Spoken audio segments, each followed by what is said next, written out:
How you doing, Ralphie? Ralphie Customs. Now we're back to mental health and well-being and addiction and all that shit. Thank you so much. I had to make a running list again because it's so not my way of doing things. It's only the third video in the series. It's got its own playlist. I'll try and link to it, or I'll put a card up, which is on that side. Don't know. But basically, I am a recovered addict and alcoholic who, after many decades of drug addiction, fell into alcoholism, and then I was clean and dry for nearly 10 years. I recently suffered again with alcoholism, but I'm dry again, no problem at all. And I'm actually now weaning myself off quite a long list of prescription medication that certainly don't do you any fucking good. And that kind of led to this series of videos being brought up. So I just want to thank everyone before I start for all the support and for sharing all of your own journeys that you're on, because it's quite a big fucking deal. It's nice to see that other people are going through the same sort of shit, whether it's mental health or prescription drugs or behavioural problems, addiction problems of all sorts. Like, we're not alone, you know. There's most adults are fucked up in one way or another, and it's good to get out and talk about it. But the idea of this video is to respond to the questions that I've had. The loudest one, the one that's come across most, is how do you get off the shit? Basically, how do you stop drinking? How do you stop drugs? How do you get off prescription medication? And I don't think that I can sum that up in one video. It might lead to a series about sobriety and so on and so forth, but I'm going to do my fucking best. So bear with me. Right, I'll just let you know where I am. I'm a controlled user of occasional cannabis and occasional alcohol, and so far, not a fucking problem. I don't do it regularly, I don't do it daily, I don't do it at home, I don't do it at the workshop. It's just when I'm in the environment that I'm comfortable in, I'll do a little bit of each, or one or the other, and then I'll leave it alone, and I'm alright with that. And that's a fucking win, apparently. Prescription meds, I'm 2 weeks off the mirtazapine. The other two videos sort of go about explaining that. And I can honestly say I feel like shit. Yeah? Fucks with your sleep. Mirtazapine is good for sleep and good for weight gain. It's got real strong antihistamine properties as well. So it's autumn here now, which is a good time to get off a strong antihistamine. But it's fucked me sleep right up. I'm like 2 or 3 o'clock in the morning, I start to wake up, and I'm downstairs at 4. And I like to be up at 6. So I'm losing 3 hours sleep over a period of fucking 2 months, which is shit. Some nights I barely sleep. Every now and again I get a bit of sleep. And it batters your mood and emotion and your head and everything else while you're at it. So I'm not in the best place while I'm making this video for you, but I'm going to be open and honest. I'm not going to wait and I'm gleaming. Do what I say and you'll be gleaming. I'm just telling you my journey and what I've done. And I'm hoping that you get an insight or some inspiration, or it helps you in some way or another. You can leave me a comment, leave me a question, get in touch through the channel and whatnot, and I will do my very best to address what needs addressing. Yeah. So where are we at? Right, we're going to talk about addiction and getting clean, basically. Try and sum up in a nutshell, and then we'll expand, giving your feedback. If nobody gives me any feedback, we won't expand. So join in if you want to. Scream if you want to go faster. Right. I've found in my experience that there's slightly different approaches for getting off medication or drink or recreational pharmaceuticals, we'll call them. But they all kind of come under the same umbrella, yeah? So most of this that we're going to talk about briefly now applies to all sorts of addiction, substance, prescription, alcohol, behavioural, whatever it is, in my experience. And the absolute necessity is that you've got to be fucking sick of it. Absolutely sick of it. When I got off amphetamine, I did amphetamine for decades, you know. I'd go to me bloke and I'd buy an ounce of amphetamine every week. It's 28 grams of amphetamine. And I'd do that every week. So I was doing 4 grams of amphetamine a day. And this was, we called it base back then. I'm not sure what it's called now. because it's 10 years, but it's like the cleanest, purest amphetamine you can get, strong as fuck. And I almost demonised the substance to get off it. It makes you smell, makes you sweat, turns you into a wanker. All the negative things, it's poisoning you, it bends your head, everything. I kind of rolled it up and I demonised this substance that I've been using for decades in order to springboard myself away from it. Same with the weed. I was doing an ounce of weed a week. That was my order, was an ounce of weed and an ounce of amphetamine every fucking week. And I wouldn't recommend doing this with anything other than weed because you're going to fuck yourself right up. But I smoked until I was sick of it. When I knew I was coming off it, I rolled a joint and I smoked it up. And I was stoned. And as soon as I was able, I'd do another joint and then I'd feel sick. And as soon as I was able, I'd do another joint and another joint. And I'd reinforce a negative connotation, a negative association with the product or the substance or the behaviour in your case, if that's what you're here for, in order to reach my turning point. Yeah.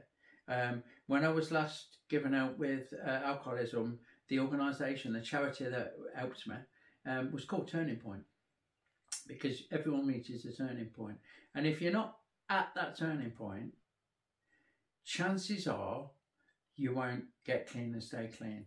So, number one, be abso-fucking-lutely sick of it and everything about it. Reach your own turning point.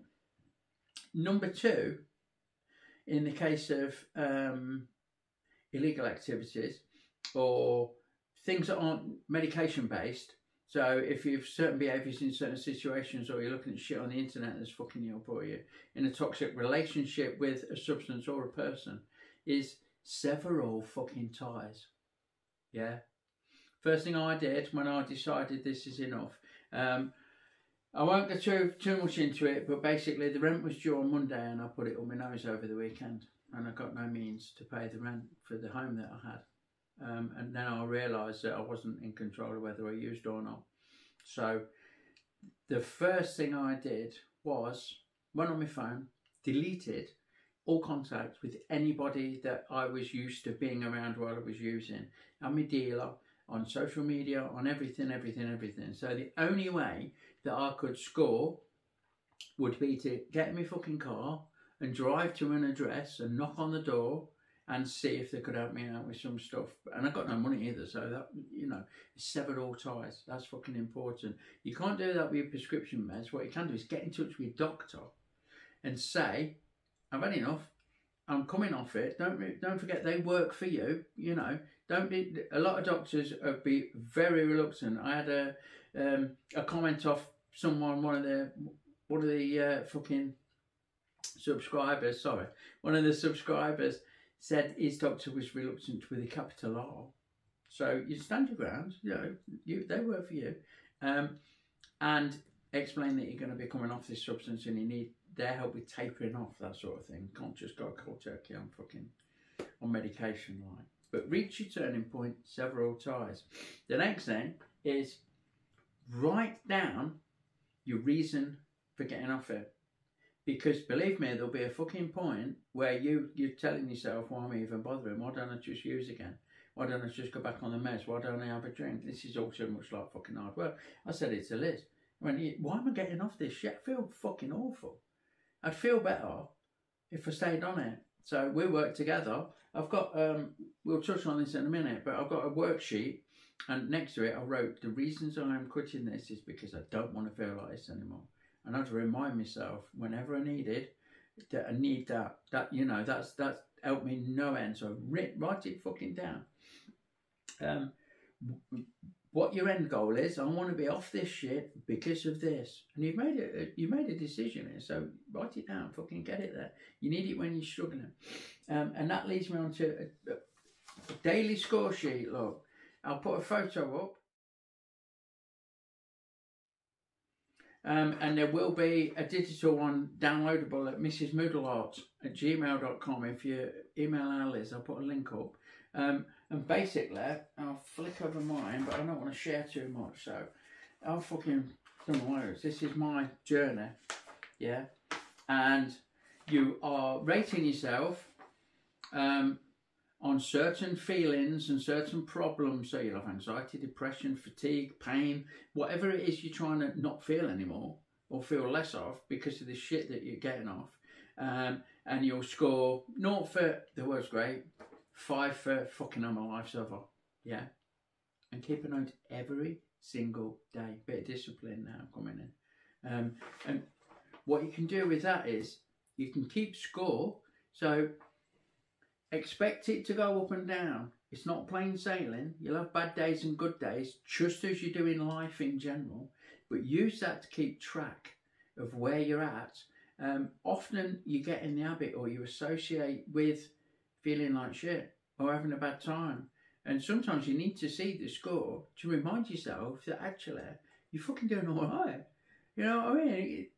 For me, I cannot stress how much of a help this simple thing is. You can do copy that, like I say, I'll put a picture up, or download it when Alice has finished it, or she'll do a spreadsheet where it works it all out for you. Yeah. So that is fucking proper. You can see your steady improvement over time, and that is real fucking encouragement.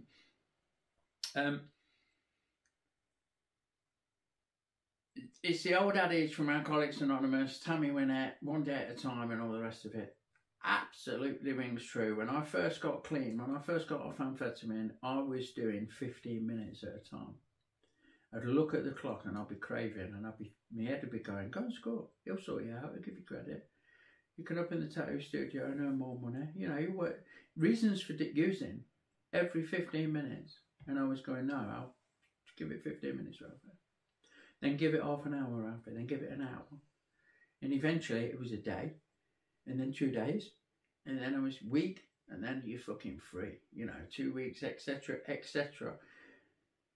Don't look at it as I'm never doing this again. I'm not encouraging anyone who's off a medication or a substance or a behaviour or any form of addiction that's fucking them up to use again. But you can reach a stage. I'm not alone in this. My best friend Brown, he's the same. He's an alcoholic, but he's recovered, and he can go and have a beer and live it. Not bothered. It's a win-win. So don't tell yourself this is a lifetime ban. It may well be, but don't tell yourself that, because that is unsurmountable. You know, never doing this again is a massive fucking kick in the bollocks. You're setting yourself up for a fail. So 15 minutes, half an hour, a day, a week, whatever. Just, I'm not going to do this now. Just right now, I'm not going to fucking do this. In the case of illicit substances. With your medication, you'll be tapering down. And you'll be riding the storm, believe me, as I'm sat here in front of you now, fucking sweating and feeling like shit. But we're getting there. I can't tell you how my physical and mental health, the underlying good, is my happy shinier than I've ever known it. And it really, my life, outside of myself, very little has changed in my life situation, but it seems so fucking much shinier and happier and sorted. And it's like, why have I been living under a cloud? Why have I been missing out on this appreciation and gratitude? So you've got to go with it. And understand that that can take fucking months. I'm struggling. I'm looking, going, well, it's been 2 months. I've tapered off this shit. I've been off it 2 weeks. Why don't I feel good? Brother, it's been 2 months. How long have you been on it? 40 fucking years up and down, off and on. So, yeah, you're playing the long game now. You're playing the long game, Cholo. Just ease into it. Don't make it the biggest decision you've ever made in your life. What I do is put it on the low down. Keep it on the low key. Yeah, so I don't use amphetamine anymore. It's no big deal. Yeah, so I don't use cocaine. I don't take prescription drugs. I don't drink half a bottle of vodka or rum or whatever at a time. So just keep it on the low down. Don't magnify it into this massive thing. Just chill with it. Another vital point. Back to severing all ties. Back to doing all this. Get your ducks in a fucking row. Or maybe I should have started this higher up the list, but I've just read it, so you're getting it. If you're still with me, then follow along. Get your fucking ducks into a row. If your life's shitter, you'll be shitter. tablets or no tablets, drink, drugs, whatever, you'll be shitter. So make the very best of your life that you can, starting at that turning point. Go back to that turning point and what can I do to improve? Because you need every shred of help that you can get, and your environmental issues will undoubtedly be a major player in this. So if you're in a toxic relationship, get the fuck out of it before you try and get clean. Or do it at the same time if you got really big bollocks enough. Don't be struggling with a horrible job and then think, well, if I stop drinking, my job will improve. Maybe your outlook will improve, but changing your environment, giving yourself a nurturing, supportive home life, work life, social life, feed yourself properly, you know, look after yourself, do the best you can for yourself is a massive part of it. So if you live in shit, you'll be shitter. You don't want to be shitter, which is why you're watching this. Don't live in shit, yeah? And that might only be a little step up. That's all you're capable of at the time, is a little step up because you're fucked, because you're trying to get off shit that's not doing you any good. Make that step, do that little step. Even if that step is just getting clean or getting off whatever, or stopping doing whatever, then start to build on it and you can go like, honestly, environmental issues are massive, and getting every shred of help.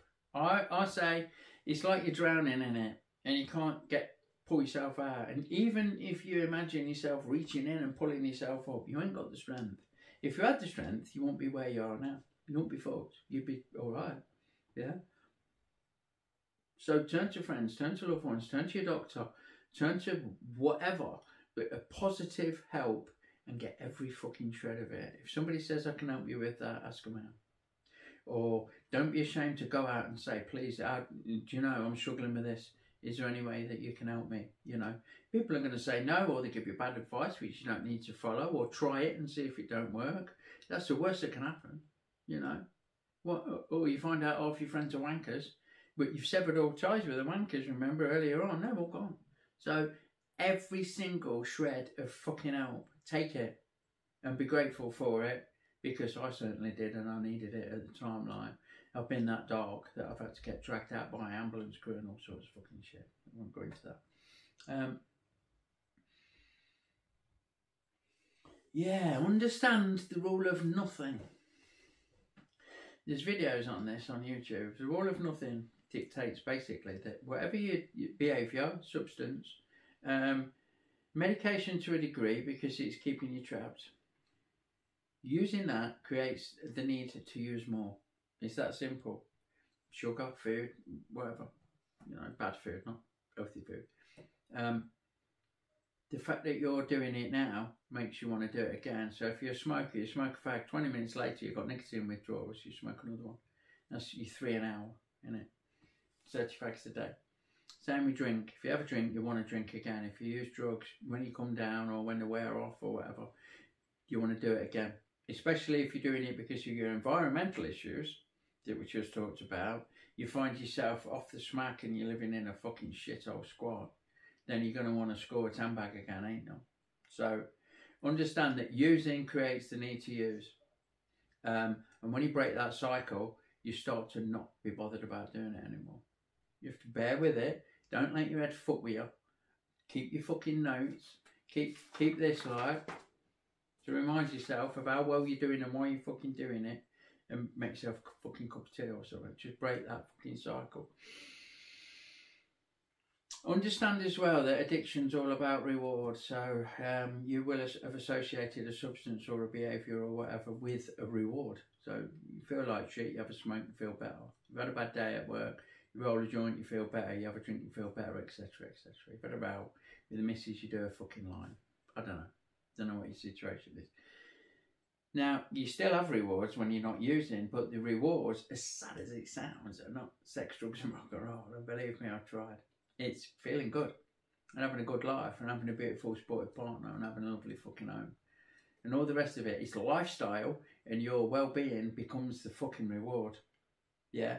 And that's a bit of a long game. It's not do a line, fucking hell, I feel great. it's 6 months later, I've realised that everything's fucking so sound. I'm so grateful that I've managed to keep this shit together and drag myself out of that hole. That's your fucking reward.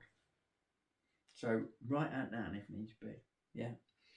And as I've already said, one of the biggest things is take it fucking easy. You understand, you might have a lapse. You used to call them relapses, didn't they? You might have a lapse. You might fucking use again. You might take 6 weeks to taper your dose down instead of 2. You know, I did 4 weeks at a certain dosage of mirtazapine because I was going away with the lads for 5 days for our club's 50th anniversary, which is a massive party, and I didn't want to be there rattling, coming down off the fucking script like, struggling. So it's all right, you know, don't make a big deal out of it. If you find that you slip or lapse, or you have a drink, or you have a smoke, or a line, or whatever the behaviour, you have a row, or I don't know, don't fucking know.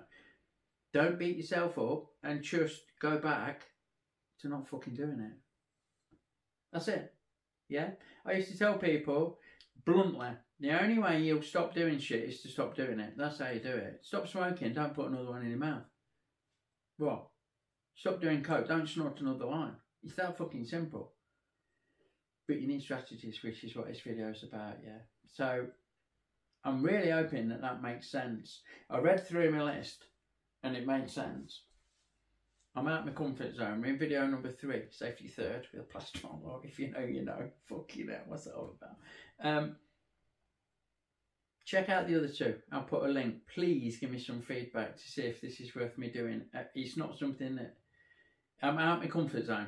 I can do it, obviously, because you've just seen me, but I am out of my comfort zone. And I don't want to overshare, because the internet's a fucking big place. And. So, give me some feedback. Let me know. It just leaves me, as always, to thank you for watching. Yeah. Thank you for sharing. Thank you for the support. It really means a lot to all of us that can read the comments. There's a little community going on. Ralphie Customs fucking basket case club, I'm going to call it. Anyway, any questions, anything, drop us a comment. Check out the other 2. If you like what you see, it's not my usual content if you're here for the first time. So check out my channel for what I normally do and think about giving me a fucking thumbs up and a sub. Yeah? I'll see you on the next one. Have a great one. Lots of love, everyone.